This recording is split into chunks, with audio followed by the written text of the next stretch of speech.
नमस्कार, मैं हूं सुरेश चौहान के और आप देख रहे हैं बिंदास बोल। बिंदास में हम आज शुरुआत करेंगे इस देश के भारत माता के उन वीर सुपूतों को श्रद्धांजलि देंगे जिन्होंने कारगिल विजय दिवस मनाने का मौका हमको आपको सबको दिया। आज कारगिल विजय दिवस के 16 साल हुए हैं। इस दिवस को, इस कारगिल के लड़ाई को सेलिब्रेट करते समय मन में दो स्थितियां हैं। एक तरफ तो 16 साल पहले सीमा पर लड़ने वाले हमारे वीरों ने दरिंदे पाकिस्तान को परास्त करके आज हमको सुरक्षित रखा है। मुझे यह भरोसा है कि वह हमेशा सुरक्षित रखेंगे, क्योंकि इस देश के सीमा पर लड़ने वाले हिंदुस्तानी, हमारी भारतीय सेना, इस पे हमको गर्व है, इसलिए सीमा की चिंता नहीं है। लेकिन आज के इस दिवस पर मैं जोड़ रहा हूं सीमा को, सीमा के अंतर्गत हिस्से को। सीमा के सैनिक तो देश के दुश्मनों को परास्त करेंगे ही, लेकिन सीमा के अंदर का जो पाकिस्तान है, सीमा के अंदर का जो दुश्मन है, उसको कौन परास्त करेगा, कौन उसके खिलाफ लड़ेगा, इसका प्लान, मैकेनिज्म, योजना इस हिंदुस्तान के पास नहीं है। यह सबसे खतरनाक और सबसे दयनीय स्थिति है।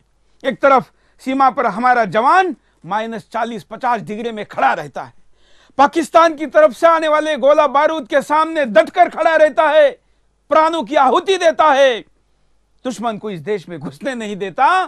तो दूसरी तरफ इस देश के 40 बुद्धिजीवी याकूब मेनन को फांसी बचाने के लिए राष्ट्रपति को पत्र लिखते हैं।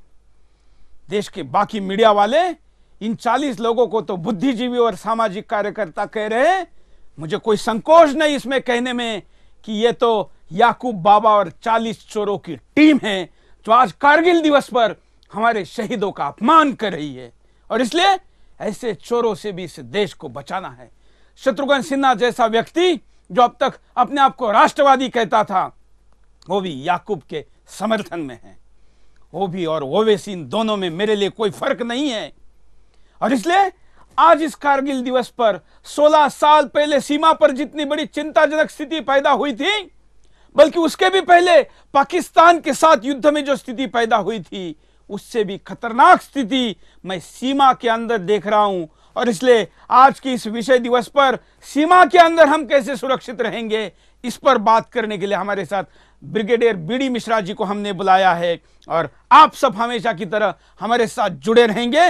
हम सब मिलकर हिंदुस्तान को आज जगाएंगे और सीमा के अंदर के सैनिकों को खड़ा करेंगे, इस व्यवस्था पर चर्चा करेंगे। आइए पहले जरा मुद्दे में नजर डालते हैं। आज जहां एक तरफ पूरा देश कारगिल के शहीद जवानों के बलिदान को याद कर उन्हें श्रद्धांजलि अर्पित कर रहा है, तो वहीं देश के अंदर ही ऐसे गद्दार बैठे हैं जो देश के लिए विष उगलने से बाज नहीं आ रहे। असुद्दीन ओवैसी खुलेआम देश की कानून व्यवस्था की धज्जियां उड़ाता है, खुलेआम MIM पार्टी का नेता देश में भड़काऊ बयानबाजी करता है, रहता तो हिंदुस्तान में है और बातें राष्ट्र विरोधी करता है। ओवैसी देश के लिए वो काला दाग है जिसने करोड़ों हिंदुस्तानियों की धार्मिक भावनाओं को आहत करते हुए धर्म पर अभद्र टिप्पणी की। यही नहीं, खुलेआम असुद्दीन ओवैसी आतंकवादी याकूब मेमन की फांसी का विरोध करता है और धर्म के नाम पर राजनीति करता है। आज ओवैसी की तरह सलमान खान ने भी देश के दुश्मन, मुंबई धमाकों का आरोपी याकूब मेमन की फांसी का विरोध किया। सलमान खान ने अपने ट्वीट के जरिए देश के प्रति जहर उगला। आज जहां देश की सीमा पर हमारे देश के जाबाज सैनिक दुश्मनों से लोहा लेने के लिए तैयार हैं, जो दिन रात देश की रक्षा में तैनात रहते हैं, उसी देश में ओवैसी, सलमान खान जैसे देश के गद्दार भी हैं जो आतंकवादियों का समर्थन करते हैं। देश के ऐसे गद्दार याकूब मेमन जैसे आतंकियों के प्रति दया की मांग करते हैं, खुलेआम मेमन की फांसी को गलत बताते हैं। बहुत बड़ी विडंबना है जब देश के अंदर ही सलमान, ओवैसी जैसे जहरीले सांप मौजूद हैं जो अपने ही देश के खिलाफ जहर उगलने का काम कर रहे हैं। ओवैसी और सलमान खान ने उस आतंकवादी का समर्थन किया है जिसके हाथ हजारों बेगुनाहों के खून से लगे हैं, जो सीधे तौर पर मुंबई धमाकों में लिप्त था। हजारों सैनिक बड़ी ही वीरता से देश में शांति बनाए रखने के लिए देश के दुश्मनों से लोहा लेते हैं और सीमा की सुरक्षा के लिए हर परिस्थिति में तैनात रहते हैं। आतंकवादियों को धूल चटाते हैं, लेकिन उन दुश्मनों का क्या जो देश के अंदर घात लगाए बैठे हैं, देश को तोड़ने का काम कर रहे हैं। देश की सीमा पर तो देश की रक्षा के लिए देश के वीर सैनिक तैनात हैं, लेकिन देश के अंदर ही जो ओवैसी, सलमान खान जैसे गद्दार मौजूद हैं, उन्हें सबक कौन सिखाएगा? अब समय आ गया है जब इन आस्तीन के सांपों को सबक सिखाया जाए। ओवैसी जैसे देशद्रोहियों को सलाखों के पीछे डाला जाए, क्योंकि जब तक देश में खुलेआम ओवैसी जैसे देशद्रोही घूमते रहेंगे, तब तक देश में शांति स्थापित नहीं हो सकती, देश की जनता चैन से नहीं सो सकती। अब समय आ गया है जब देश के गद्दारों को मुंह तोड़ जवाब दिया जाए।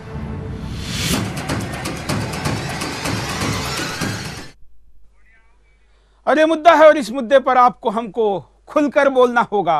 हिंदुस्तान दो फाड़ होना चाहिए, एक याकूब का समर्थक और एक याकूब का विरोधक।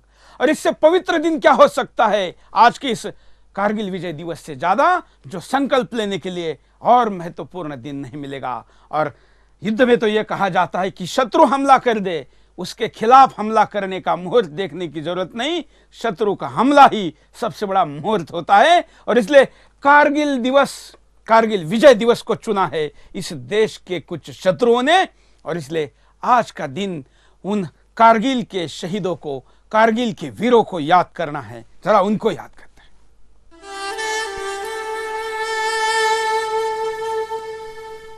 26 जुलाई 1999 वो तारीख जब देश ने पाकिस्तान की नापाक हरकतों का मुंह तोड़ जवाब दिया था और कारगिल पर विजय पताका लहराई थी। कारगिल युद्ध वही लड़ाई थी जिसमें पाकिस्तानी सेना ने द्रास कारगिल की पहाड़ियों पर कब्जा करने की कोशिश की थी। भारतीय सेनाओं ने इस लड़ाई में पाकिस्तानी सेना के साथ साथ मुजाहिदीनों के रूप में उनके पिट्ठुओं को भी परास्त किया। कारगिल युद्ध पाकिस्तान के विश्वासघात का परिणाम था। यूं तो पाकिस्तानी सेना की तरफ से भारतीय सीमा पर घुसपैठ की कोशिशें आमतौर पर होती रहती हैं, लेकिन 9 मई 1999 में घुसपैठ की ये कोशिश कुछ अलग थी। 9 मई 1999 में द्रास कारगिल की पहाड़ियों में जो पाकिस्तानी सेना ने किया वो निश्चित तौर पर बर्दाश्त के काबिल नहीं था। द्रास और कक्सर से भी घुसपैठ जारी था। वास्तव में कारगिल युद्ध कश्मीर हथियाने और भारत को अस्थिर करने के जिहादियों के 20 वर्षों से जारी अभियान का एक महत्वपूर्ण बिंदु था। कई मामलों में कारगिल युद्ध पहले की लड़ाइयों से अलग था। जंग के मुख्य क्षेत्र कारगिल द्रास सेक्टर में करीब 30,000 सैनिक मौजूद थे, जो पल पल देश की रक्षा के लिए अपनी आखिरी श्वास तक लड़ रहे थे। 2 महीने से ज्यादा चले इस युद्ध में भारतीय सेना ने पाकिस्तानी सेना को मार भगाया था। बड़ी ही वीरता के साथ लड़ते हुए भारतीय सेना ने पाकिस्तानी के 357 सैनिकों को ढेर कर दिया, लेकिन साथ ही भारतीय सेना की कार्रवाई में हमारे देश के 4000 सैनिकों ने देश के लिए अपनी जान को न्यौछावर कर दिया था। कारगिल के इस महायुद्ध में भारतीय सेना के 527 जवान शहीद हुए और 1363 सैनिक घायल हुए। केवल देश की सीमा पर तैनात सैनिक ही इस युद्ध में शामिल नहीं थे, बल्कि देश का बच्चा बच्चा कारगिल युद्ध में परोक्ष रूप से शामिल था।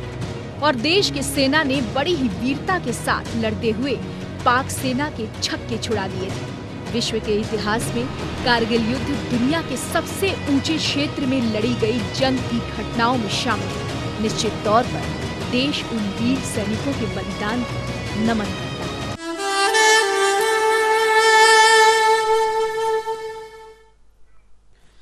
तो हम नमन कैसे करेंगे? हाथ जोड़ के, बस फेसबुक पर कुछ लाइक कमेंट ऐसा लिख के?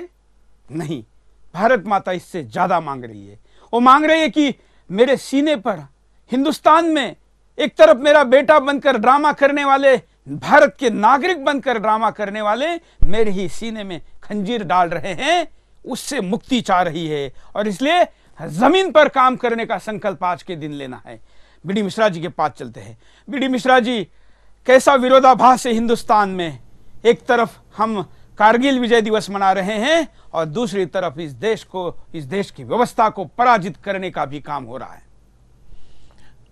सबसे पहले तो आज 26 जुलाई को, जिस दिन 1999 में भारतीय सेना ने पाकिस्तानियों को कारगिल से भगाया था, उनको परास्त करके वहाँ से निकाला था, तो उनको उस दिन पर मैं 527 जो भारतीय सैनिक वहाँ पर हताहत हुए थे उनको मैं अपनी श्रद्धांजलि देता हूँ। और उसी के साथ साथ 1363 जवान जो घायल हुए थे उनके मैं कीर्ति की प्रशंसा करता हूँ। और बाकी जितने भी सैनिक थे वहाँ पर लड़ाई लड़े और विजयी हुए थे उनके बहादुरी का मैं दास देता हूँ, मैं नमन करता हूँ, मैं अपनी श्रद्धा पेश करता हूँ उन शहीदों को जो कारगिल में शहीद हुए थे। मैं पहली बात तो ये बताना चाहता हूँ कि मैं धर्मनिरपेक्ष हूँ, धर्मनिरपेक्षता में मेरा पूरा विश्वास है और लोकतंत्र में पूरा विश्वास है। मैं 1961 में जब मुझे कमीशन मिली थी तो मैं ऐसी पलटन मुझे कमीशन मिला था जहाँ पर 5% मुस्लिम थे और 15% क्रिश्चियन थे और बाकी और जात के लोग थे। और लड़ाइयों में मैं सन 62 की लड़ाई में लड़ा हूँ, 65 की लड़ाई में लड़ा हूँ, 71 में लड़ा हूँ और 62 और 65 की लड़ाई में मेरे जो बैटल के सहायक थे वो मुसलमान थे और मैं उन पर इतना विश्वास रखता था और रखता हूँ कि जिसकी कोई और तुलना नहीं है। लेकिन मैं एक बात कहना चाहता हूँ कि भारत में सरहद पर जितना चैलेंज है, सरहद पर जितना खतरा है उतना आंतरिक सुरक्षा का भी खतरा है।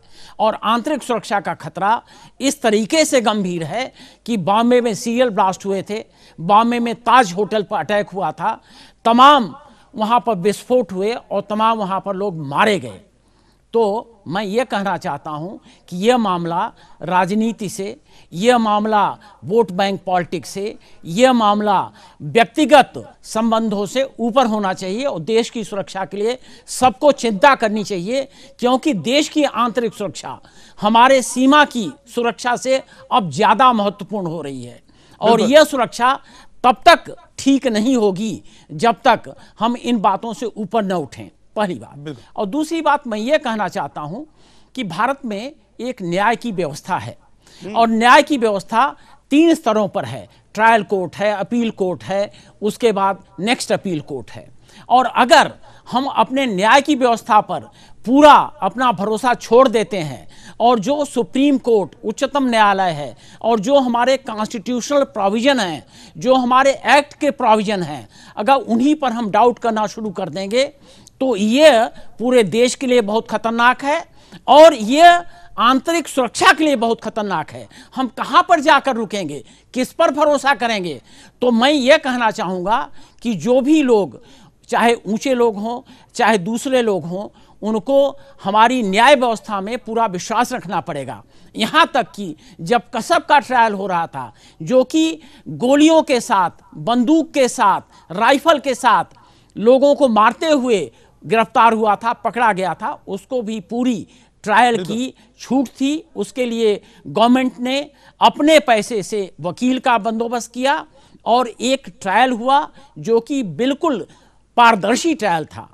अगर वो ट्रायल, अगर वो ऐसे ट्रायल पर, बिल्कुल हमारी न्याय व्यवस्था पर शक या कोई संदेह नहीं है, लेकिन कुछ लोग हैं जिनको इस देश के किसी भी व्यवस्था पर भरोसा नहीं है। उनको तो भरोसा बस उस वोट बैंक से है या पैसे से है। और मुझे तो लगता है बीडी मिश्रा जी, शायद इसमें से कुछ लोग ब्लैकमेल होते हैं पाकिस्तान से। पाकिस्तान के पास जरूर ऐसे कुछ लोगों की सीडी है, पाकिस्तान के पास जरूर ऐसे कुछ लोगों का कोई ना कोई स्टिंग ऑपरेशन है जो न चाहते हुए भी पाकिस्तान की बातों में क्यों आते हैं। यह सवाल और इसका जवाब ढूंढना पड़ेगा। कई कॉलर हमारे पास चले, उनके पास चलते हैं। जय हिंद। हेलो, बोलिए। हाँ सुरेश जी नमस्कार। हाँ जय हिंद। अशोक पंचाल दिल्ली सादरा से बोल रहा हूँ। हाँ सुरेश जी, जिस बात का अंदेशा था ना वही हो रहा है। और मोदी जी जो है सरदार वल्लभ भाई पटेल को अपना आदर्श मानते हैं और उस पर बिल्कुल भी खरा नहीं उतर रहे। मैं ये कहना चाहता हूँ कि मोदी जी जो है कोई ना कोई सख्त कदम उठाए, वरना जो है स्थिति। सब कुछ मोदी के लिए करने को कहेंगे या हिंदुस्तानी होने का कुछ करते हुए हम भी निभाएंगे? पहले हमसे शुरू करिए। कौन इन 40 चोरों के खिलाफ, अली याकूब बाबा 40 चोरों के खिलाफ पहले बोलेगा, यह तय करिए और फिर मोदी जी को कहिए कि हम भी 4 कदम चले, आप 1 कदम चलो। और ये हिंदुस्तान जब तक नहीं करेगा तब तक हम दोषियों को सजा नहीं दे पाएंगे। अगले कॉलर के पास चलता है। जय हिंद। हाँ बोलिए, क्या कहना है आपको? जी सुरेश जी, मैं बेंगलुरु से बोल रहा हूँ, मोहम्मद अतीक बोल रहा हूँ बेंगलुरु से। हाँ जी, ये जो मुहिम आप चला रहे हैं बड़ी अच्छी चला रहे हैं आप। ये जो अभी जो फांसी की सजा सुनाई गई है वो भी सही है, सही अदालत का फैसला है। बिल्कुल जी, ये इन लोगों को अब पाकिस्तान में जो बाकी और भी जो लोग बैठे हुए हैं, दाऊद, इन लोगों को कब हमारा देश लेके आएगा? बिल्कुल, धन्यवाद। ऐसे राष्ट्रवादी मुसलमान इस निर्णय के साथ हैं, लेकिन ऐसा माहौल बनाया जा रहा है कि इस देश का पूरा मुसलमान या इस देश के पूरे लोकतांत्रिक लोग, सारे सेकुलर लोग याकूब को बचाना चाहते हैं। अरे इस देश की न्याय व्यवस्था जीवित रहे इसके लिए तो कम से कम उसको मारिए, इस देश का संविधान जीवित रहे इसके लिए तो मारिए। तमाम चैनल उन लोगों को उसकी बीवी की बाइट दिखा रहे, रोते हुए उसकी इमोशंस को जगा रहे हैं, याकूब के साथ खड़े होने वालों को दिखा रहे। लेकिन 250 लोग जो मर गए, जिसमें किसी का भाई था, वो दिन वो मुझे याद है, मैं महाराष्ट्र में था, मैं एक विद्यार्थी संगठन का काम करता था। 12वीं की परीक्षा हुई थी और सारे बच्चों ने कहा कि अब परीक्षा का टेंशन खत्म हुआ है, हम दूसरे दिन फिल्म देखने जाते हैं। और इसलिए ज्यादातर यंग बच्चे थे जो फिल्में देखने के लिए या कहीं पर चौपाटी पर मिलने के लिए लोकल में बैठकर निकल रहे थे। अपना काम करने के लिए जाने वाले वो लोग थे, किसी का पति था, किसी का सिंदूर उजड़ गया, किसी भाई की बहन की राखी का हाथ उजड़ गया। उस 250 परिवारों का क्या हुआ और 25,000 से ज्यादा जो लोग उसमें जख्मी हुए, उन लोगों का क्या हुआ? हिंदुस्तान के संप्रभुता पर हुए इस अटैक ने और अब तक के सबसे बड़े हमले का सूत्रधार, अपने आप को टाइगर कहने वाला बिल्ली मेमन और उसका ये भाई, दोनों में से एक पकड़ में आया है, उसको भी छोड़ने की बात करे। आखिर इसके खिलाफ आवाज उठाना होगा और इसलिए सख्त से सख्त आवाज उठाना होगा। कारणों पर नजर डालते, क्या कारण है इसके पीछे, देखिए। देश के भीतर बैठे देश के दुश्मन खुलेआम घूमते, देश के भीतर बैठे दुश्मनों पर कोई शक भी नहीं करता। ये देश के दुश्मन हजारों देशवासियों की जान ले चुके हैं। जब कुछ देश के दुश्मन कब्जे में आए हैं तो उन्हें बचाने के लिए देश के कई दुश्मन खड़े हो गए। देशद्रोहियों की करतूतों को नजरअंदाज किया जाता है। देश के भीतर बैठे देश के दुश्मन अब तो खुलेआम देश की सत्ता को ललकार रहे हैं, देश की कानून व्यवस्था को ठेंगा दिखा रहे हैं। ज्यादातर लोग इन देशद्रोहियों की हरकतों पर चुप बैठे हुए हैं। देश के भीतर बैठे दुश्मनों को शह दी जाती।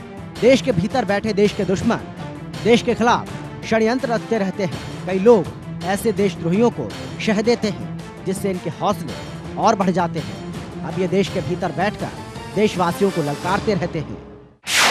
देशद्रोही देश को तोड़ने की साजिश रचते। ओवैसी अभी तो देश की कानून व्यवस्था पर सवाल उठा रहा है, आने वाले समय में वो और मजबूत होगा। इसके बाद ये देशद्रोही अलग पाकिस्तान की मांग करने लगेगा, जैसे इसके पूर्वज करते थे। जैसे आप सांप का विष निकाल दो तो उससे कोई डर नहीं होता, लेकिन फिर भी सांप कभी काटना नहीं छोड़ता। वैसे ही ओवैसी है, ये कभी भी काट सकता है। देश के शहीदों की शहादत बेकार चली जाएगी। देश के जवान सीमा पर दुश्मन को 1 इंच भी अंदर नहीं आने देते। हमारे जवान अपनी जान पर खेलकर 1-1 इंच जमीन की रक्षा करते हैं, 1-1 इंच जमीन की रक्षा करते हैं। मगर देश के भीतर के दुश्मनों की रक्षा के लिए भी अब लगता है जवानों को ही आना होगा। तो ये कारण है, अगर हम अपने आप को जोड़कर इसमें देखें तो तय करिए कि हम कहाँ हैं। बीडी मिश्रा जी, आप क्या कारण देखते हैं इसके पीछे? मैं 2 बातें कहना चाहूंगा। पहली बात तो मैं ये कहना चाहूंगा कि कारगिल की पॉपुलेशन 100% वहां पर शिया हैं। और वहां पर जो हमको पहली इंफॉर्मेशन मिली थी कि वहां पर पाकिस्तान की फौज ने इन्फिल्ट्रेशन किया है, ये इन्हीं लोगों के द्वारा मिली थी। और ये लोग वाकई देशभक्त हैं जिन्होंने पाकिस्तान के घुसपैठ का इंफॉर्मेशन दिया, पहली बात। और दूसरी बात यह है कि आज के दिन भी कारगिल की वही पॉपुलेशन है, लेकिन उस पॉपुलेशन की पूरी आस्था भारत में के प्रति है, भारत के कानून की व्यवस्था के प्रति है, वहाँ की फौज के प्रति है और भारत के एडमिनिस्ट्रेशन के प्रति है।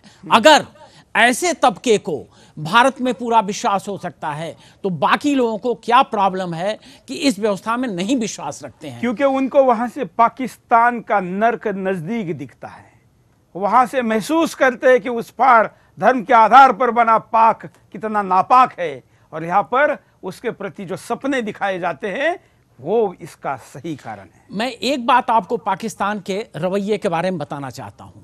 यह बात तय है कि वहां की फौज और वहां की आईएसआई हिंदुस्तान को टुकड़ों टुकड़ों में बांटना चाहती है, पहली बात।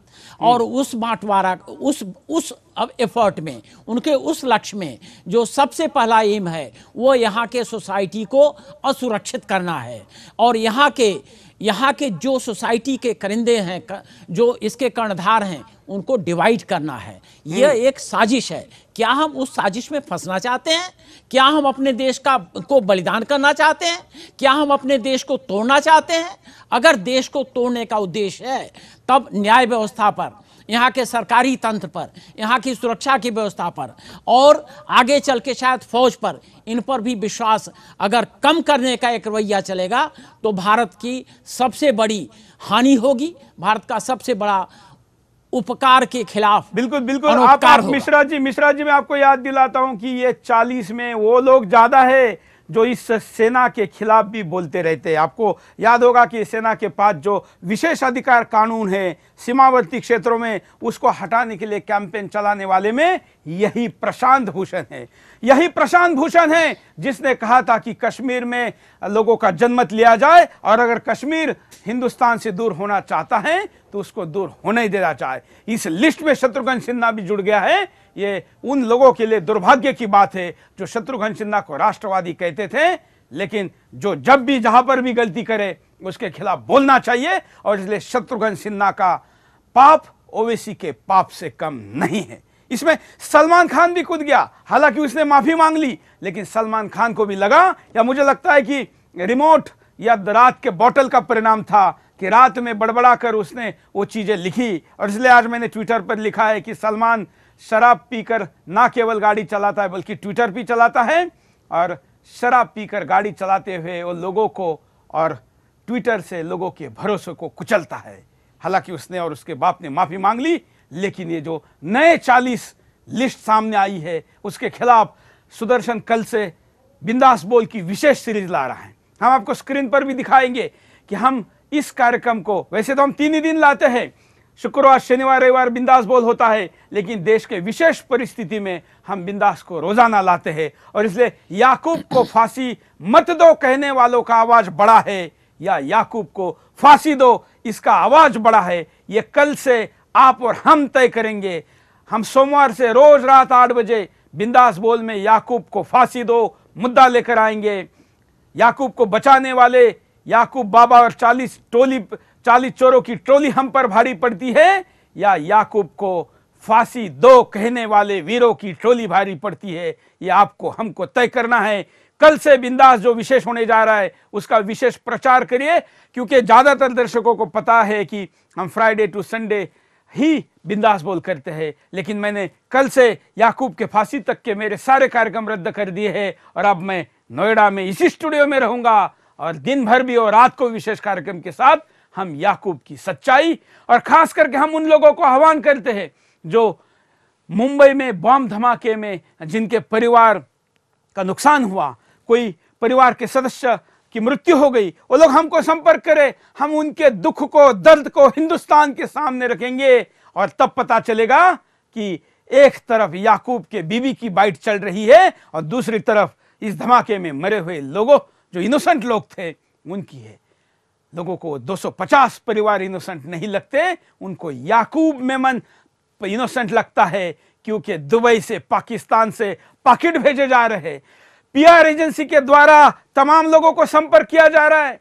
विभिन्न पत्रकार क्यों अपने दौरे छोड़कर दिल्ली में जम गए हैं? ऐसा क्या कारण है कि सब कुछ रुककर सारा फोकस याकूब हो गया है? इसके पीछे का बहुत बड़ा अर्थ कारण, धर्म कारण और राजकारण भी हम सबको समझना होगा, और इसलिए कल से मैं इस देश के वीरों को, देशभक्तों को आह्वान कर रहा हूं कि सुदर्शन अभियान चला रहा है, इस अभियान में आप जुड़ जाइए। कॉलर के पास चलते हैं। जय हिंद, बोलिए। हाँ, जय हिंद सर। सबसे पहले तो सभी देशवासियों को कारगिल विजय दिवस की बधाई। और दूसरी बात मैं ये कहना चाहता हूँ कि जो ये याकूब मेनन को फांसी हुई है ये बिल्कुल सही है, और जो सलमान खान जो इसका विरोध कर रहा है फांसी का, वो बिल्कुल गलत है। और जिन 40 लोगों ने जो चिट्ठी लिखी है राष्ट्रपति महोदय को, उन सभी लोगों को सरेआम खुले में फांसी पे लटका देना चाहिए। मुसलमान शब्द हिंदुस्तान के माथे पर एक कलंक की तरह है, और इन सभी मुसलमानों को पाकिस्तान में भेज देना चाहिए। हम धर्म के आधार पर कोई टिप्पणी ना करें। लाइव में आपके कॉल को हम विदाउट एडिट एक विश्वास के साथ लोगों के सामने रखते हैं, उसको बनाए रखें। हम आपके सामने और भी कई कॉलर को पेश करेंगे। हमारे साथ थोड़ी देर में जिंदा शहीद मनिंदर सिंह बिट्टा जी भी जुड़ रहे हैं, जो खास करके शहीद परिवारों के समर्थन में एक बड़ा भाई बनकर हमेशा खड़े होते हैं। उनके साथ भी हम बात करेंगे। हमारे साथ बीडी मिश्रा जी भी जुड़े हुए, आप भी बड़ी संख्या में हमारे साथ जुड़े हुए। आप सब हम मिलकर इस कार्यक्रम को आगे बढ़ाते हैं। कॉलर के पास चलते हैं। जय हिंद। बोलिए, क्या कहना है आपको? जी हाँ जी, मैं सुधीर पांडे बोल रहा हूँ अयोध्या से। हाँ हेलो, बोलिए। हाँ जी, मैं सुधीर पांडे अयोध्या से बोल रहा हूँ। जी, मेरा ये कहना है कि ओवैसी या 40 सांसद जो कुछ भी हों, ये सब अगर आतंकवादियों का समर्थन करते हैं तो ये खुद आतंकवादी हुए। बिल्कुल, धन्यवाद। हम कह रहे हैं कि आतंकवादी का समर्थन आतंकवाद है, देशद्रोहियों का समर्थन देशद्रोह है। तो करने वाला किस धर्म का है, किस पार्टी का, यह हमारे लिए मुद्दा नहीं है। वो बस याकूब के साथ है या याकूब के खिलाफ है। अर्थात मैं ये कहूंगा कि वो हिंदुस्तान की व्यवस्था के साथ है या हिंदुस्तान के व्यवस्था के खिलाफ है। यह आपको तय करना है। यहां पर रुकते एक छोटे से ब्रेक के लिए, ब्रेक के बाद दोबारा आएंगे। बिंदास बोल जाए।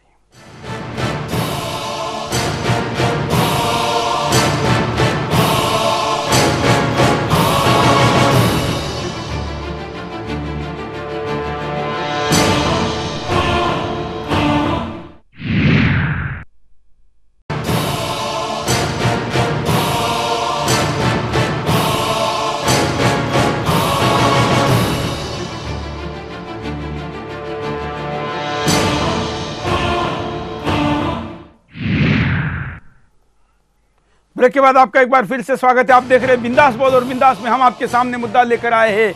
हम आपके सामने दो चित्र दिखा रहे हैं।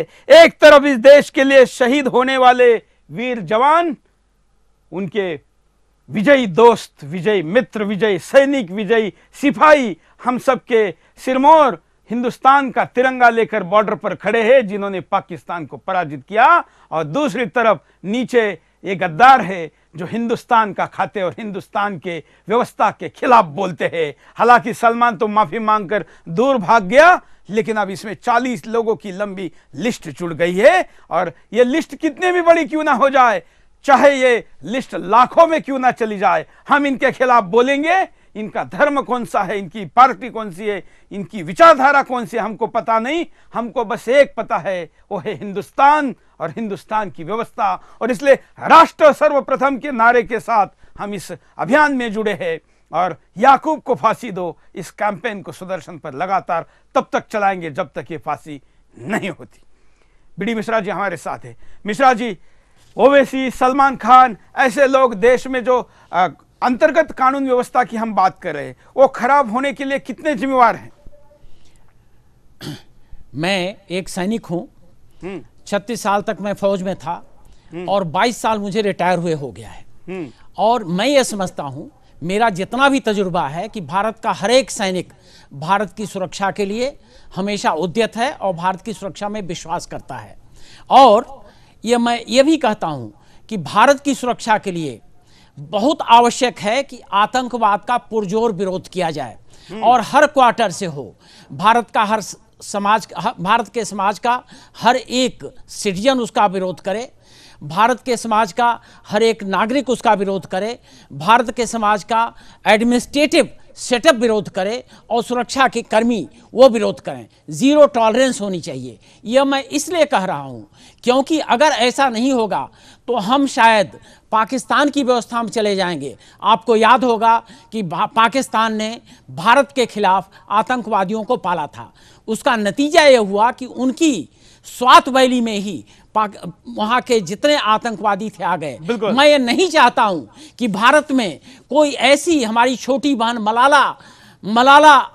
मलाला यूसुफजाई जैसी हो जिसको कि आतंकवादी मारें और उसको विदेश में जाना पड़े और वहां उसको उपचार कराना पड़े और उसकी मदद विदेशी करें और भारत का कोई नागरिक उसकी मदद न कर पाए। मैं नहीं चाहता हूं कि मेरी कोई बहन बेटी इस आतंकवाद की जो संकल्पना है, जो व्याख्या है, उस व्याख्या को हमको विस्तृत करना पड़ेगा। आतंकवादी केवल वो नहीं है जो केवल बॉम्ब फोड़ता है, आतंकवादी वो भी है जो उस बॉम्ब के लिए पैसे देता है, वो भी है जो उसके लिए साइलेंट सेल का सपोर्ट करता है, और वो भी है जो फांसी होने पर उसको बचाने के लिए मदद करता है। आतंकवादी वो सब लोग हैं जो आतंकवाद का किसी भी हर तरीके से विरोध नहीं करते हैं। वो सभी आतंकवादी हैं। आतंकवाद का हर एक स्टेज पर, हर एक तरीके से और हर एक प्लेटफॉर्म पर विरोध करना पड़ेगा। जो नहीं कर रहे हैं वो आतंकवाद को बढ़ावा दे रहे हैं।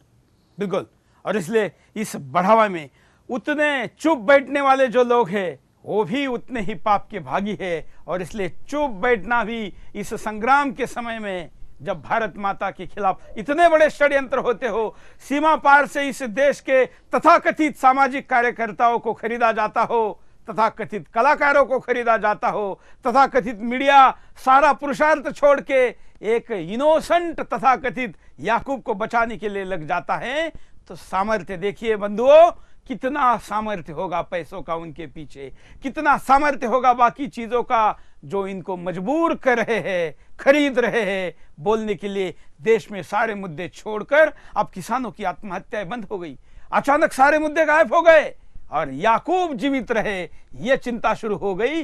कितना पावर है इनके पीछे। आप और हम केवल बात करेंगे या इनको मुंह तोड़ जवाब देंगे, या आपको और हमको तय करना है।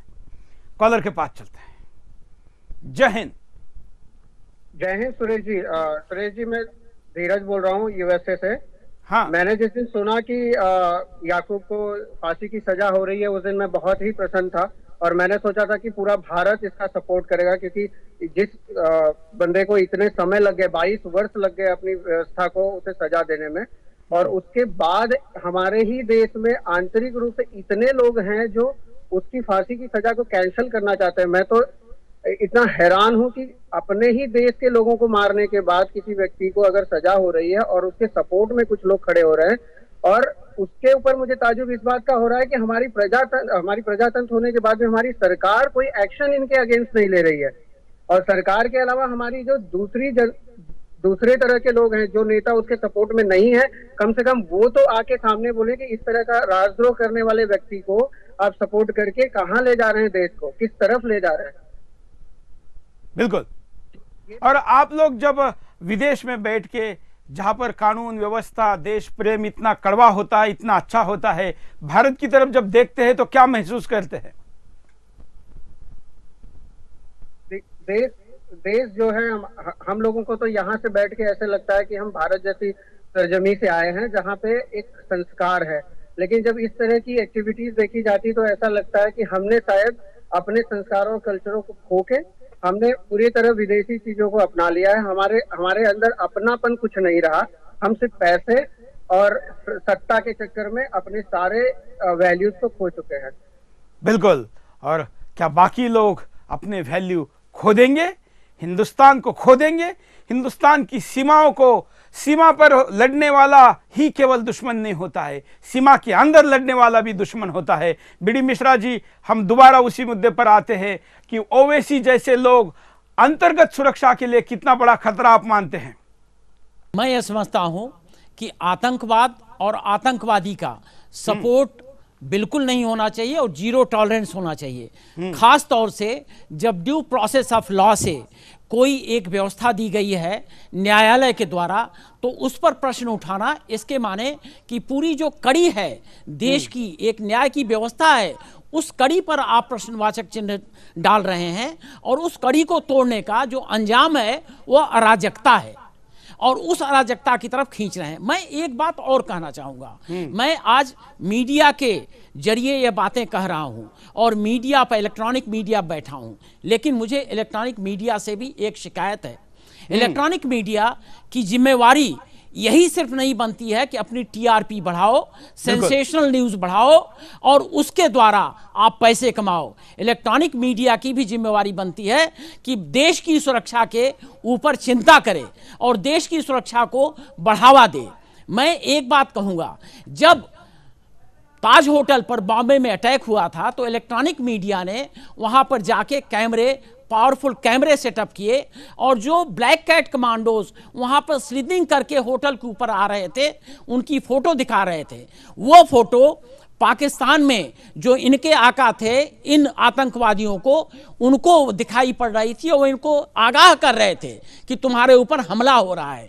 यह टीआरपी और सेंसेशनल न्यूज के तहत किया जा रहा था, जिससे कि उन आतंकवादियों ने जो हमारे कमांडो गए थे उन पर कई पर हमला किया और उसमें हमारा जो एक कमांडर था वो भी मारा गया था।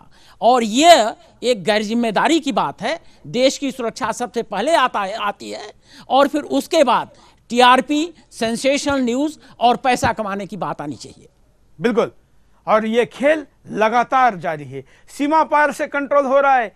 टीवी का चैनल बदलने का रिमोट तो आपके पास है, लेकिन चैनलों के एंकरों के मुंह से शब्द बदलने का रिमोट जहां है वहां से शब्दों का बदलाव हो रहा है। और हम, हमारे देश की भोली जनता, उनके मुंह से निकले हुए शब्दों को ब्रह्म शब्द मानकर, ब्रह्म वाक्य मानकर उस पर भरोसा कर रही है। इस सत्य को, इस तथ्य को समझना होगा। अगर नहीं समझेंगे तो क्या परिणाम होगा, देख लीजिए। देश के अंदर बैठे दुश्मन मजबूत हो जाएंगे। अगर किसी देश के दुश्मन देश के अंदर बैठकर ही मजबूत होने लगे तो ऐसे में आप खुद अंदाजा लगा सकते हैं कि क्या हाल होगा उस देश का।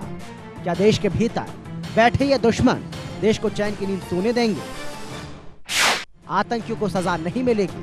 देशवासी किसी व्यक्ति को फिल्मी हीरो बनाकर सिर आंखों पर बिठाते हैं, लेकिन वही व्यक्ति एक दिन आतंकियों का समर्थक हो जाता है। आज सलमान खान आतंकी को फांसी देने से मना करता है। यही सलमान खान पाकिस्तान में जाकर कहता है मुंबई हमला पाकिस्तान ने नहीं कराया। ऐसे में अंदाजा लगाया जा सकता है कि सलमान खान आज से ही नहीं, पहले से ही आतंकी समर्थक रहा है।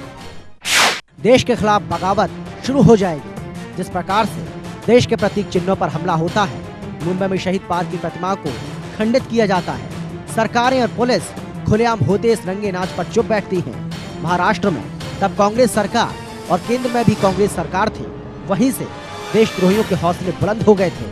आज ये लोग देश की कानून व्यवस्था को ठेंगा दिखाते हैं।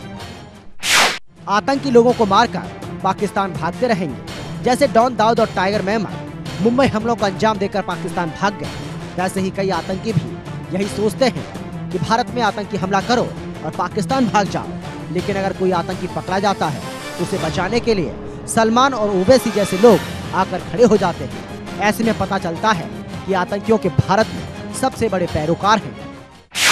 शहीदों के परिवार वालों का मनोबल कम होगा। जो माँ बाप अपने जवान बेटे को देश की रक्षा के लिए खुशी खुशी भेज देती है, बच्चे अपने शहीद पिता की शहादत पर गर्व करते हैं। लेकिन जब देश में देशद्रोही पैदा हो जाएंगे तो कैसे शहीद के परिवार वालों को चैन आएगा? मैं ये पैकेज चल रहा था तो अभी अभी जो पोस्ट डाली उस पर प्रतिक्रिया देख रहा था हिंदुस्तानियों की, और बड़ी खुशी की बात है कि याकूब के समर्थन में जितने लोग आगे आ रहे उससे ज़्यादा लोग पिछले केवल 22 मिनट पहले मैंने ये प्रतिक्रिया डाली थी ब्रेक के दौरान, उसके थोड़े से पहले, तो इस पर ये हज़ारों लोगों ने अपनी बात कही है और वो जुड़ रहे हैं याकूब को फांसी दो इस मुहिम के साथ। आप भी हमारी वेबसाइट sudarshannews.com और हमारी सोशल मीडिया के खासकर फेसबुक और ट्विटर के हैंडल सुदर्शन न्यूज़ पर जुड़े। हमारा ट्विटर का हैंडल है सुदर्शन न्यूज़ टीवी और फेसबुक है सुदर्शन न्यूज़। इस पर आप जुड़े रहिए। इस पूरे मुहिम पर हमको डटकर आगे बढ़ना है और इस देश की व्यवस्था के खिलाफ बोलने वाले को अपना इरादा स्पष्ट तरीके से दिखाना है। बीडी मिश्रा जी के पास चलते हैं। मिश्रा जी, लगता है कि इस कार्यक्रम की अपील का परिणाम हो रहा है और इस देश के अंतर्गत व्यवस्था को बनाने की जो एक तरीके से, या मैं कहूँ उससे भी अच्छे नाम अभी तो कई और भी आ गए हैं, अफगानिस्तान पाकिस्तान बनाने का जो प्लान चल रहा है हिंदुस्तान में, उसके खिलाफ लोग आगे आ रहे हैं। ये लोग आगे आकर एग्जैक्ट क्या करें, क्या करना चाहिए? एक सैनिक के नाते आप रिटायरमेंट के बाद समाज सेवा का काम करें, आम भारतीय क्या करें? आम भारतीय को आतंकवाद का, आंतरिक असुरक्षा का हर तरीके से विरोध करना चाहिए। और इसमें सबसे बड़ी जिम्मेवारी यह बनती है कि जो उसके एरिया में, उसके इलाके में, उसके गांव में या उसके शहर में ऐसी कोई घटनाओं को अंजाम देने वाले लोग हैं, उनको एक्सपोज करे और उस मामले की सूचना सुरक्षा कर्मियों को और इंटेलिजेंस एजेंसीज को दो। और एक बात मैं और कहना चाहूँगा, मुझे आज एक और भी शक हो रहा है। अभी जो सरकार आई है, इसने एक मुहिम छेड़ा है कि वो दाऊद इब्राहिम को वापस ले आएगी। मुझे तो शक यह हो रहा है कि अगर दाऊद इब्राहिम आ जाएगा यहाँ पर, और दाऊद इब्राहिम के ऊपर जितने चार्जेस हैं सबको मालूम है और सब ये जानते हैं कि दाऊद इब्राहिम सीरियल ब्लास्ट में और हर घटनाओं में जो हमारे देश में आतंकवाद की घटी हैं सबका वो करता धरता रहा है। मैं तो ये समझता हूँ कि शायद वो अगर आ जाए और उसको ऊपर ट्रायल चलेगा तो न तो कोई गवाह उसके खिलाफ मिलेंगे और न तो कोई प्रक्रिया हो पाएगी। हो सकता है इलेक्ट्रॉनिक मीडिया उसका पक्ष लेके एक ऐसी व्यवस्था पेश करे जहां पर यह कहा जाए कि वो निर्दोष है। क्या इससे हमारी आंतरिक सुरक्षा बढ़ेगी? क्या देश टुकड़े टुकड़े नहीं होगा? इस पर चिंता करने की आवश्यकता है और जीरो टॉलरेंस होना चाहिए हमारे देश में। आंतरिक सुरक्षा पर जो बिगाड़ रहे हैं इसको, उन पर जीरो टॉलरेंस होना चाहिए।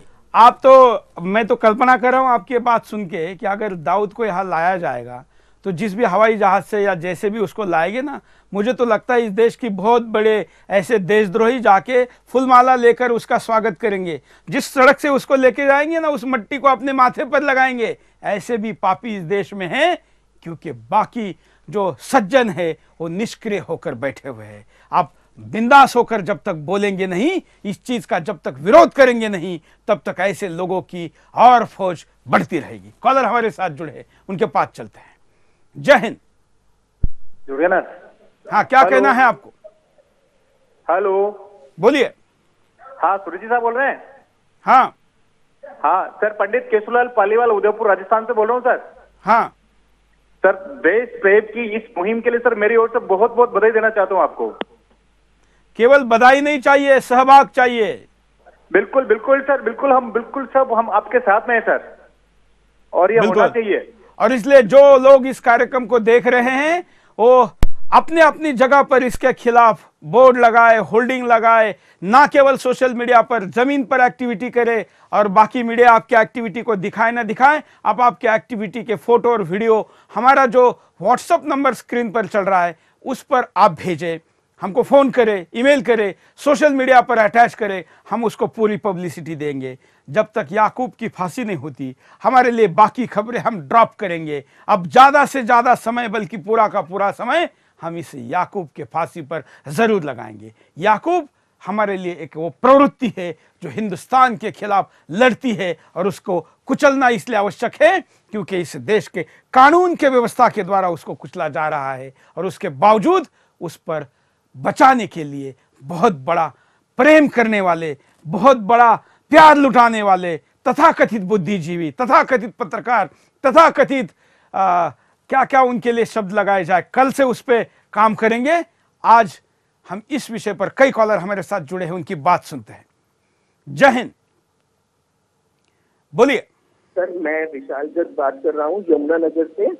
हाँ। और मैं सबसे पहले सुदर्शन चैनल का बहुत बहुत शुक्रिया करना चाहता हूँ कि उसने इस मुद्दे को उठाया। तो बाकी दूसरी चैनल्स ने बिल्कुल भी इस मुद्दे के ऑपोजिट चल रहे हैं कि उसे फांसी क्यों ना दें, और हमारा चैनल सुदर्शन कह रहा है कि उसे क्यों दे। बिल्कुल सही है।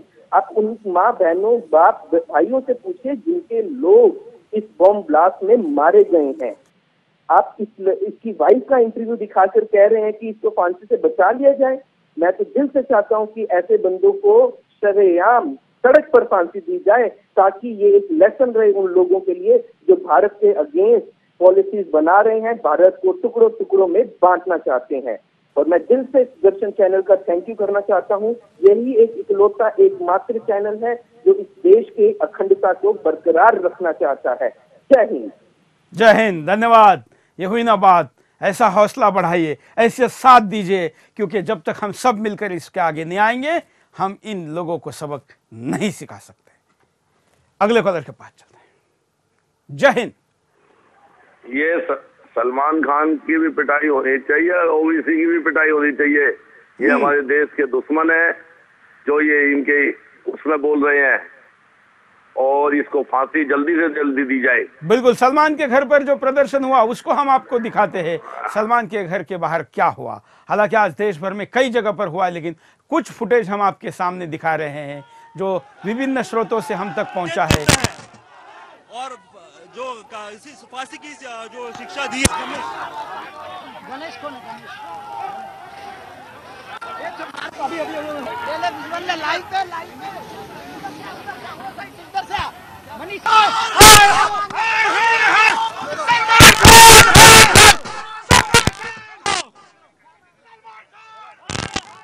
चलिए ये विस्तार से आप बाकी खबरों में देखिए, क्योंकि हम इस पर आपको बोलने का मौका ज्यादा देना चाहते हैं। और कई कॉलर हमारे साथ जुड़े हैं, उनके पास भी चलते हैं। आप भी कॉल कर सकते हैं, व्हाट्सएप पर अपना वीडियो भेज सकते हैं, स्काइप के द्वारा अपना वीडियो कॉल कर सकते हैं, टेलीफोन के द्वारा कॉल करके अपनी बात को रख सकते हैं। अगले कॉलर, जय हिंद। हाँ जी सर, बोलिए। हेलो, क्या कहना है आपको? हाँ सर, ये कह रहा हूँ, आपने जो सर ये मुहिम चलाई है इसके खिलाफ, ओवैसी के खिलाफ, तो आपके लिए इसके लिए बहुत बहुत धन्यवाद। और ये सारी भेड़ियां हैं, इनको मतलब देशद्रोही हैं, देश में रहने का अधिकारी नहीं है सर। धन्यवाद। बीडी मिश्रा जी के पास चलते हैं। मिश्रा जी, अब लगता है कि मुहिम और रंग लाएगी, ऐसे में आप लोगों ने क्या करना चाहिए? ये जो बात बता रहे थे, इसके साथ सरकारी सिस्टम ने क्या करना चाहिए जो कि वो नहीं कर रही है? मैं दो बातें कहना चाहूँगा। पहली बात तो मैं सैनिकों की दृष्टि से आपको यह बताना चाहूँगा कि कल से मैं टेलीविज़न पर कारगिल दिवस का प्रोग्राम देख रहा हूँ। आज भी मैंने कारगिल दिवस का प्रोग्राम देखा। सरहद पर जो कि नॉन फैमिली स्टेशंस हैं, जो कि ऊंची पहाड़ियां हैं, जहां पर आमने सामने दुश्मन से मुकाबला हो रहा है, वहां पर जितने सैनिक हैं सबका मैंने गर्व से सिर ऊपर देखा, सीना आगे देखा, और उनके दिमाग में वो भावना देखी कि भारत के सुरक्षा के लिए वो हमेशा तत्पर हैं और अपने प्राणों की आहुति देने के। मिश्रा जी, सीमा की चिंता ही नहीं है। मैं दूसरी बात, सीमा की चिंता नहीं है। लेकिन उनका परिवार तो देश के भीतर है। हाँ, उनके बीवी बच्चे यहाँ पर हैं, उनके बूढ़े माता पिता यहाँ पर हैं। उनको वो देश के मत्थे, एडमिनिस्ट्रेशन के मत्थे, उनके भरोसे पर छोड़ के गए हैं। अगर वो सैनिक वहाँ पर हैं और देश की चिंता कर रहे हैं, लेकिन यहाँ उनके परिजनों को आतंकवाद सता रहा है, तो वो क्या कर पाएंगे? उनका हौसला क्या रहेगा? उनका परफॉर्मेंस क्या रहेगा? एक ये चिंता का, सोचने का विषय है। और मैं ये कहता हूँ कि भारत के समाज के हर एक व्यक्ति की ये जिम्मेवारी बनती है कि आतंकवाद को हर तरीके से जड़ से उखाड़ के फेंकें। आतंकवादी का सपोर्ट तो बहुत दूर रहा, लेकिन आतंकवाद से जो जुड़े लोग हैं उनको भी जड़ से निकाल के बाहर फेंकें, क्योंकि अगर ये करेंगे तभी भारत की आंतरिक सुरक्षा ठीक होगी। अगर भारत की आंतरिक सुरक्षा ठीक रहेगी तभी भारत की सीमा पर सुरक्षा ठीक रहेगी, और तभी हमारे सोल्जरों का, हमारे सैनिकों का हौसला ऊपर रहेगा। यह नोट करने की बात है। शायद हम देशवासी इसको भूल रहे हैं। यह बहुत बड़ी भूल है और गलती है। बिल्कुल। उपाय पर नजर डालते कि क्या उपाय हो सकते हैं, देखिए। सलमान से सहानुभूति रखने वाले जागें। कई लोग सलमान से सहानुभूति दिखाते हैं, कहते हैं सलमान अच्छा इंसान है, वो शराब पीकर किसी को नहीं मार सकता। लेकिन ये लोग भूल जाते हैं जब सलमान खान पाकिस्तान जाकर कहता है मुंबई हमला पाकिस्तान ने नहीं कराया, अब वो याकूब मेमन जैसे आतंकी को बचाया जा रहा है। देशद्रोहियों को पहचाने, ऐसा नहीं है। देश में ओवैसी जैसे ही देशद्रोही हैं। देश में कई ऐसे और भी देशद्रोही छुपे बैठे हैं जो देश को तोड़ने की साजिश रच रहे हैं। ऐसे लोगों को पहचान कर इनका पर्दाफाश करने की जरूरत है, क्योंकि अगर हम हाथ पर हाथ धरे बैठे रहे तो देश को टूटने से कोई नहीं बचा सकता। सरकार देशद्रोहियों पर तुरंत कार्रवाई करे। अभी तक सरकार की ओर से कोई भी कदम उठता नहीं दिखा है। देशद्रोही खुलेआम आतंकी को बचाने का षड्यंत्र रच रहे हैं। अगर सरकार ने इन पर कार्रवाई नहीं की तो आने वाले समय में ये और भी मजबूत हो जाएंगे। शहीदों की शहादत को हमेशा याद रखें। हमारे वीर जवान अपनी जान की परवाह किए रात दिन देश की सुरक्षा कर रहे हैं। जब दुश्मन देश की ओर अपनी आंख भी उठाकर देखता है तो उसकी आंख निकाल देते हैं, लेकिन भारत माँ की इज्जत पर कभी आंच नहीं आने देते हैं। अगर हमें वाकई अपने शहीदों का सम्मान करना है तो देशद्रोहियों को जेल में डालना होगा।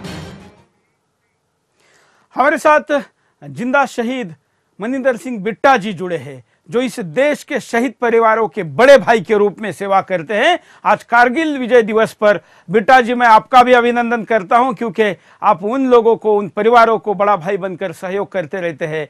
आज की इस विजय दिवस पर बिट्टा जी हम इसका चिंतन कर रहे हैं कि हमारी सीमा तो सुरक्षित है, लेकिन सीमा के अंदर का हिंदुस्तान सुरक्षित नहीं है। ओवैसी जैसे लोग इस हिंदुस्तान को तोड़ने पे तुले हुए हैं, क्या कहेंगे आप? आज मैं धर्मशाला में, जहां बहुत बड़ा स्मारक है कारगिल के शहीदों का, आज मैं वहीं पे श्रद्धांजलि देने के लिए पहुंचा था। और खास तौर पे सबसे बड़ा जो दुख इस बात का हुआ कि जिन पूरे हिमाचल के सूरवीरों ने कारगिल के युद्ध को लड़ते हुए भारत माता की आजादी की सीमाओं की रक्षा करते हुए कुर्बानी दी, एक भी शहीद परिवार का मेंबर वहां नहीं पहुंचा। सबसे बड़ा कारण, ये सरकारों की जिम्मेदारी होती है, ये डिफेंस की जिम्मेदारी होती है, ये स्टेट गवर्नमेंट की जिम्मेदारी होती है। सबको उस दिन सुबह 11 बजे 12 बजे सबको एक जगह पे श्रद्धांजलि पे इकट्ठा करना कितने बड़े हमारे लिए दुख की इस बात है। कोई अपनी जिम्मेदारी निभाने को, कोई पॉलिटिकल पार्टी, कोई जिम्मेदार लोग निभाने को तैयार नहीं है। अधिकारी सिर्फ फौज के आए, वहां पे श्रद्धांजलि दी और चले गए। जिन के बच्चों ने शहादत दी, वो जिम्मेदारी किसकी बनती थी? ये बहुत बड़ा सवाल है। सरकारों की जिम्मेदारी बनती थी। बिल्कुल। तो मैं ये मानता हूँ कि जब जवान शहीद होता है तब जाके उनके तिरंगा झंडा चढ़ाया जाता है। मीडिया में हम पॉलिटिशियनों की फोटो आती है, टीवी में आती है, अखबारों में आती है, और फिर 2 महीने के बाद कौन शहीद हुआ, फिर 1 साल बाद याद किया जाएगा, एक फॉर्मेलिटी पूरी हो जाती है। हमारा दिल कहाँ है, हमारा देश कहाँ है कि आज के दिन इन शहीदों को याद करते हुए जहाँ मेनन का सवाल आता है, और कितना बड़ा उन शहीदों की आत्माओं को, उनकी रूह को पीड़ा होती होगी, तड़पती होगी, जिस भारत माता की सीमाओं की रक्षा करते हुए हमने अपना जीवन निछावर कर दिया, अपने अपने बच्चे, छोटे बच्चों को, पत्नी और सब परिवार को छोड़ दिया। आज जो आतंकवादियों ने हमारे इतने लोगों को, बेगुनाह लोगों को बम्बों से मार डाला, और उसी ही देश के पॉलिटिकल पार्टियों के लीडर और बड़े बड़े बुद्धिजीवी एडवोकेट, तुलसी जैसे एडवोकेट, आज वो कहते हैं मेनन को फांसी नहीं होनी चाहिए। क्या आज के बिट्टा जी इस लिस्ट में प्रशांत भूषण भी है, जो कश्मीर को अलग करने की बात करता है, और इस लिस्ट में शत्रुघ्न सिन्हा भी है। देखो, मैं आज आपको एक बात स्पष्ट कह दूं, हम मीडिया से भी बहुत बड़ी गलतियां हो रही। हम ऐसे लोगों को उठाने की कोशिश करते हैं जिनका कोई बेस नहीं होता। बिल्कुल। आप अबुल हाशमी को देख लीजिए, कोई फांसी का मुद्दा आएगा किसी मुस्लिम समाज के व्यक्ति का, तो सबसे बड़ा वकालत लेके वो खड़ा हो जाएगा। पंजाब में अगर बुल्लर और बेम सिंह को मारने वाले और मुझे मारने वाले के लिए अगर कोई वकील खड़ा होगा, तो सबसे पहले तुलसी खड़ा होगा, कपिल सिब्बल खड़ा होगा, जिन्होंने आज भी ये कहा है, मिस्टर तुलसी ने, कि मेनन की सजा माफ होनी चाहिए। अगर राजीव गांधी के कातलों को फांसी की सजा होती है, तो तमिलनाडु के लोग, पॉलिटिकल पार्टियों के लोग खड़े हो जाते हैं, क्योंकि तमिल वोट टूटता है, इसको फांसी नहीं होनी चाहिए। जहां तक सलमान का सवाल है, मैं आतंकवाद के खिलाफ हूँ, पर सलमान की 2 स्टेटमेंट आई। एक स्टेटमेंट वो है जो हिंदुस्तान का कोई भी बड़े से बड़ा पॉलिटिशियन नहीं दे सकता, वो है कि एक फिल्म इंडस्ट्री से एक व्यक्ति ये कहे कि मेनन, टाइगर मेनन लुबड़ी है, टाइगर मेनन एक जिसको कमजोर है, एक इतना बुज़दिल है जिसने अपने भाई को फांसी पे फंदे पे चढ़ा दिया और आप वहां बैठ गया, उसको यहाँ लाना चाहिए। एक तो उसकी ये दलेराना स्टेटमेंट है जिसको हम आप इग्नोर नहीं कर सकते। दूसरी स्टेटमेंट जो दी है कि मेनन को फांसी नहीं होनी चाहिए, ये बहुत बड़ी भूल, ये बहुत बड़ी गलती की है। पर अगर कोई भूल करके अगर उसकी क्षमा मांग लेता है तो उस क्षमा को छोड़ देना चाहिए और ये समझ लेना चाहिए कि आज के बाद मिस्टर सलमान जो है आतंकवादियों की हिट लिस्ट में, दाऊद इब्राहिम की हिट लिस्ट में, टाइगर मेनन की हिट लिस्ट में, ISI की हिट लिस्ट में आ चुका है। ये भी सोच लेना चाहिए, ऐसा ना हो कि उधर भी हिट लिस्ट और हिंदुस्तान पे भी हिट लिस्ट। अगर गलती मान ली तो उसको छोड़ देना चाहिए, क्योंकि सलमान का परिवार एक ऐसा परिवार है जिसके अंदर हिंदू भी है, मुसलमान भी है। तो बिट्टा जी आपकी बात में मैं एक चीज को जोड़ना चाहूंगा। बिट्टा जी मानता हूँ उस चीज, बिट्टा जी मैं एक बात जोड़ना चाहूंगा जो आपकी बात से मुझे समझ में आ रही है। क्या ये जो याकूब बाबा 40 चोर की जो टोली है वो उस हिट लिस्ट में डरती है क्या? और जो राष्ट्रपति जी को जिन बुद्धिजीवियों ने लेटर लिखा है फांसी के लिए, उनका मकसद पूरा नहीं होना चाहिए। अगर सलमान टीवी पे चलता रहा तो मेनन की फांसी रुक जाएगी। हमें मेनन की तरफ जाना है, हमें सलमान की तरफ नहीं जाना है। हमें शत्रुघ्न सिन्हा की निंदा करनी है जिसने इतना गलत बयान दिया है। बिल्कुल, धन्यवाद बिट्टा जी। कार्यक्रम का समय खत्म हुआ और हम चाहेंगे कि आप स्टूडियो में आकर इस मुहिम के साथ कल से जुड़े हैं। और मैं दोबारा आपको आह्वान करता हूं, स्क्रीन पर हम बता रहे हैं कि कल रात मतलब सोमवार रात, क्योंकि इस कार्यक्रम का पुनः प्रसारण कल भी आएगा, सोमवार रात 8 बजे से जो बिंदास हम केवल शुक्रवार, शनिवार, रविवार करते हैं, ये लगातार हम करेंगे सोमवार, मंगलवार, बुधवार, गुरुवार और इसके सिवा दिन भर भी ये कार्यक्रम जारी रहेगा। कल से हम आपके सामने एक मिस कॉल का नंबर चलाएंगे। जो याकूब को फांसी देने के समर्थक है वो लोग उस पर मिस कॉल करें, व्हाट्सएप पर वीडियो भेजें और इस मुहिम को हम बड़े पैमाने पर हिंदुस्तान भर में लेके जाना चाहते हैं। राष्ट्रपति के सामने हिंदुस्तान का दूसरा स्वरूप भी जाना चाहिए। BD मिश्रा जी, मैं आपका आभारी हूं कि आप आए और इस कार्यक्रम में टाइम दिया। हम कार्यक्रम को यहीं पर रोकते हैं और ये मुहिम जारी रहेगी। बिंदास का आज का एपिसोड रुकेगा। जाते जाते हम आपके लिए एक राष्ट्रभक्ति पर गीत छोड़ चलते हैं। आज के लिए इतना ही। जय हिंद। मेरा मुल्क, मेरा देश, मेरा ये वतन, शांति का, उन्नति का, प्यार का चमन, इसके वास्ते निसार है मेरा तन, मेरा मन। ऐ वतन, ऐ वतन, ऐ वतन, जाने मन, जाने मन, जाने मन।